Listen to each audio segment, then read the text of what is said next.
Let me just start with the badge very quickly. This is one of the creators of the badge. I think we have an online version. It now comes out about every 2 months. We post it on our website. The last one that came out January and February, I emailed out to the group, and we'll do so every time we post a new one. I will email you the PDF version, as well as send you the link to the website. And if you look at the current one that is online, there's two stories related to the PACER report in there. You'll see lots more content coming up through there. So I hope that's helpful. Just to ask you, is the badge being printed? Pardon? Being printed? No, it's not. Well, we print limited copies, but we only distribute the hard copies internally that we have. Okay. Yeah. Thank you. You wanted to know about the number of missing persons. I don't have that number. If you're talking about missing persons here locally in Toronto, we could probably find that number for you and get back to you. There are many active cases that are ongoing, but probably we're looking for the longer term missing persons, unsolved cases, I'm assuming. We'll try to get back to that. Hate crimes, yes, we saw a horrendous hate crime south of the border on the eve of Passover. Certainly the early indications that I'm only getting this through media and social media, so it's not from any inside source. I'm not giving you any secrets that you couldn't find out on your own. But certainly the appearance of the motivation for that horrendous series of shootings and killings appears to be hate-related. And if it can happen in a major city south of the border, then we cannot be complacent that something like that couldn't affect any one of our minority or religious communities north of the border. We have a hate crimes unit with some of our best investigators attached to our intelligence squad. They have international relationships, and so they are keeping a track and abreast of hate-related issues on the internet, crimes being committed around the world, and particularly crimes happening within the North American context, to see whether or not there is any relationship to suspects or activities here in Toronto, or could have copycat or carry-on effects here in Toronto. As of right now, we haven't had any alerts from our intelligence division that connects to the events that happen south of the border. Every year, the Toronto Police puts together a hate crime report for the Toronto Police Services Board. That becomes a public document, and there are archived hate crime reports on the Toronto Police Board website if you want to get historical information. In terms of active terror cells, clearly, a city of this size, we have a relationship with our federal policing partners, our international policing partners, who monitor activities that are either happening here or could have an impact here, including terror-related activities. I'm pretty sure that you have seen the effectiveness of that by the investigations and prosecutions that have taken place most recently. The group that was planning to blow up the railway lines, the Toronto 18 and others. We've been blessed to get in the city that we have not become the subject of a major terror attack here, but clearly we have a city this size where we're located. There are activities that go on, and we work very closely with our policing partners, but more importantly, we work very closely with our local immigrant and minority communities. And everything that I've learned about not just crime prevention, but the prevention of terrorism, is working with local communities to make sure that our young people are focused on the right things, and that where there are issues simmering, that we have as early a warning and we're able to do something as proactive and as preventative as possible. And I do believe that it's the local relationship that we have through our ethnic media and our ethnic communities with the local police that is one of the main reasons why so far we have been able to avoid the worst elements of terrorism, international terrorism as it relates to this city. And we don't take any of that for granted. Marek from Polo News. There is a big change from the multicultural Canada, and Senator Hayas, he was in 1972 the first minister of multiculturalism. So it's evolved from the white and culture into the multiculturalism. So he was the first Polish Canadian, so I'm proud that we are contributing and we have this government. Thank you very much for that contribution. I wasn't aware of that historical fact. Thank you. But practically, are we doing the studies of anthropology, like for the different groups? Because there is dynamics for Canada for the immigration. We don't have the natural birth as a source of the growing immigration, but on immigration.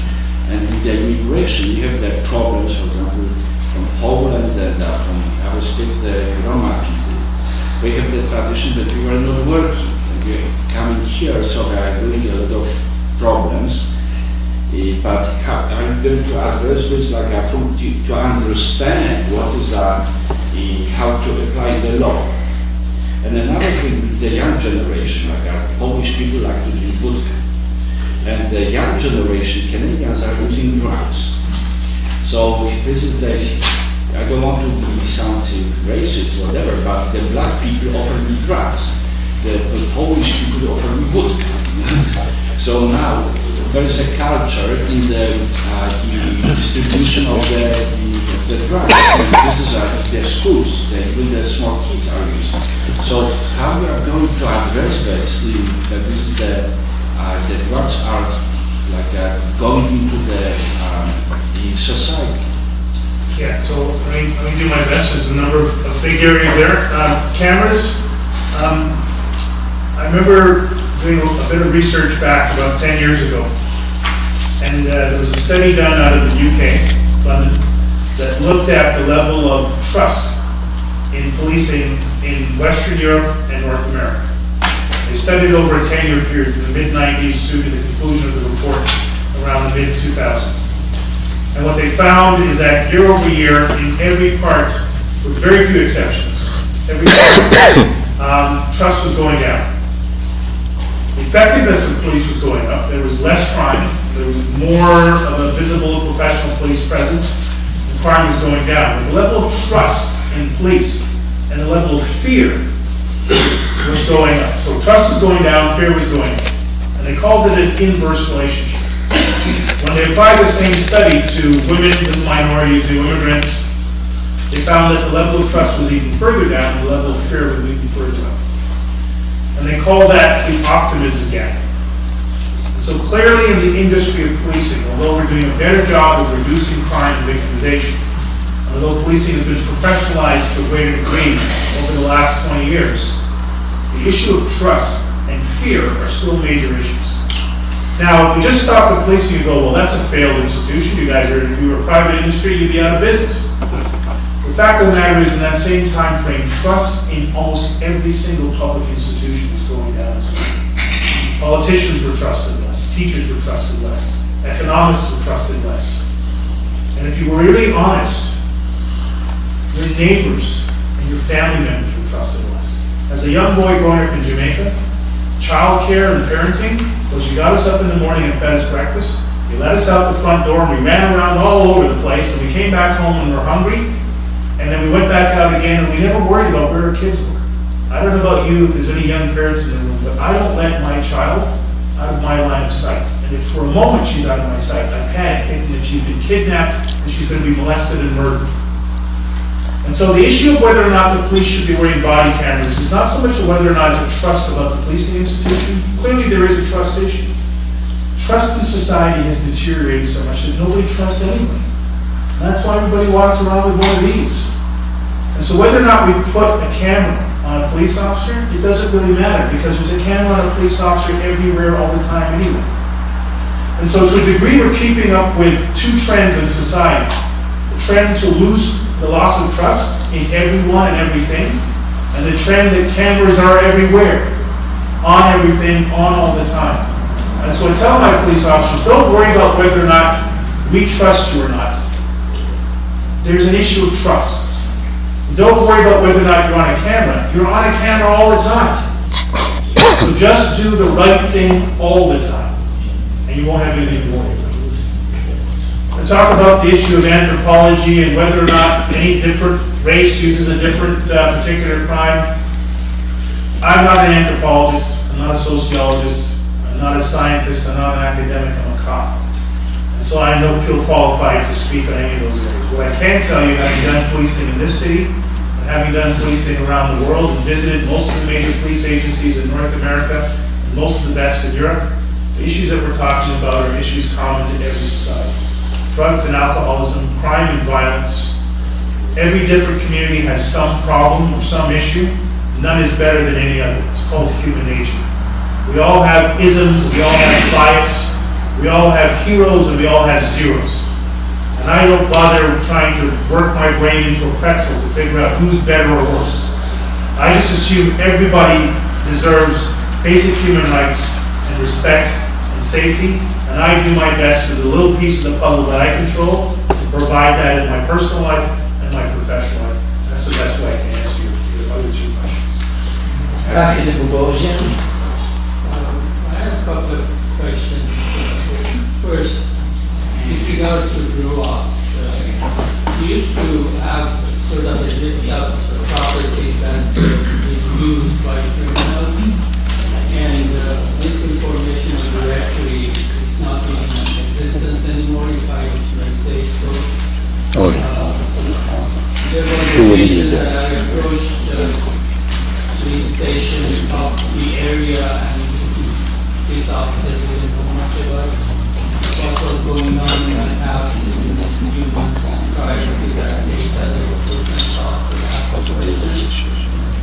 My question is basically, do you have internal or available to the public any list of grow-ups, and whether that is available for?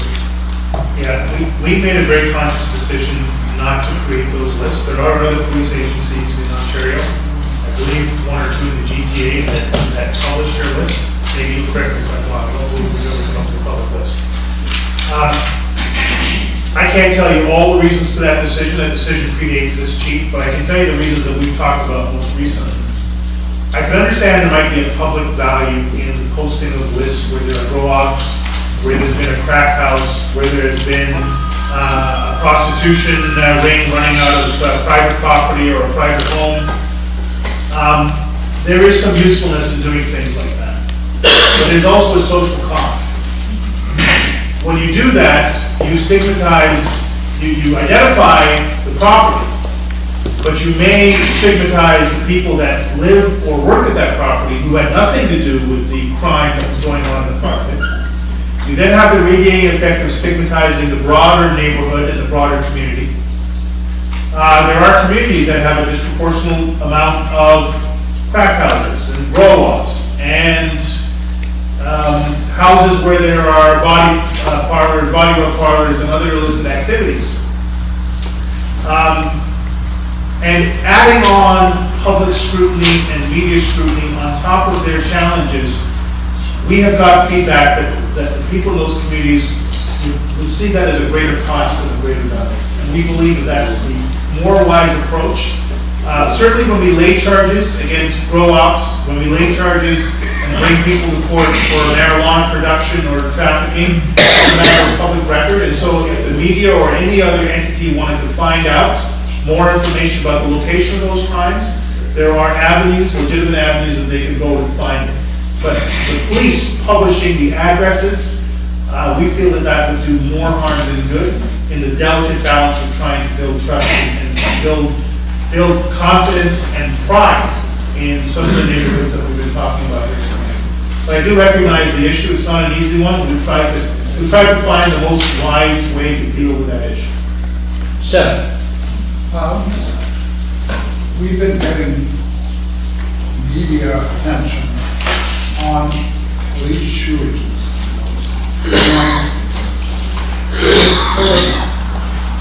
I guess police are now expected to be psychiatric mental nurses and psychiatric nurses. Why is that? And why is the police not fighting back and saying, look, that it's totally ridiculous. So what is going on? One of the most difficult things that an officer has to face out there is dealing with someone who's in a state of emotional disturbance. It could be something related to the consumption of drugs or alcohol. It could be something in relation to a clinically diagnosed state of mind. It could be just heightened stress at a particular period. Or it could be all three of those things and a few others. But it is one of the most difficult, dynamic, and and dangerous instances for both the police officer and the member of the public who is in emotional crisis, and the members of the public who are in and around those instances. We have in this city over 10,000 such instances every year where we are called to or come across people in emotional crisis. The vast, vast majority of those incidents are handled without any media attention, any use of force, and any tragic circumstances. Unfortunately, a handful of them every year do come into that point of crisis where people are injured, sometimes the officers, many times members of the public, and in even fewer of those cases where the member of the public loses their life, and we have had officers who've lost their life in those instances. I say that to give some sense of proportionality. Our officers are well trained, they're dedicated, and they're caring, and although they're not psychologists or nurses or trained medical practitioners, they're decent human beings and good professionals, and they do the best they can, and they get the best results in the vast majority of those instances. But like most things, it's those few that go terribly wrong that get the media attention. The second part of the comment I want to make is that the founding fathers of the last 50 or so years decided to deinstitutionalize the practice of mental health. And for many good reasons. There were horrendous human rights atrocities and bad medical practice that were taking place in hospitals and mental institutions around Canada.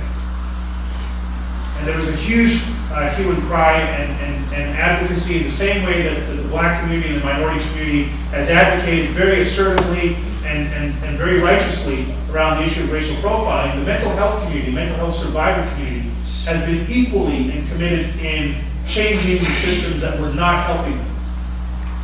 And so people wiser than me 40 and 50 years ago said, look, we need to change the way we do this business. And we're going to deinstitutionalize this process. We're going to close the hospitals, and we're going to put people back in the community, and we're going to create community-based healthcare processes.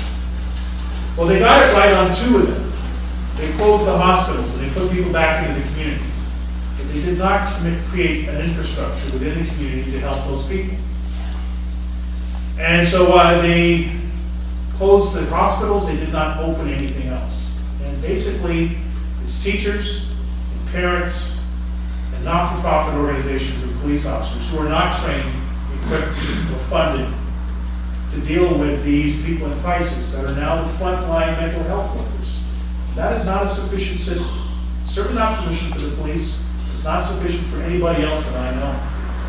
And so I think we are being confronted now in North America, probably around the Western world, with the issue of increased instances of mental health, not just clinical diagnosis, but the stress of living in poverty and marginalization, the stress of displaced persons, the stress of being a new immigrant, the stress of the economic downturn have created much more mental health incidents.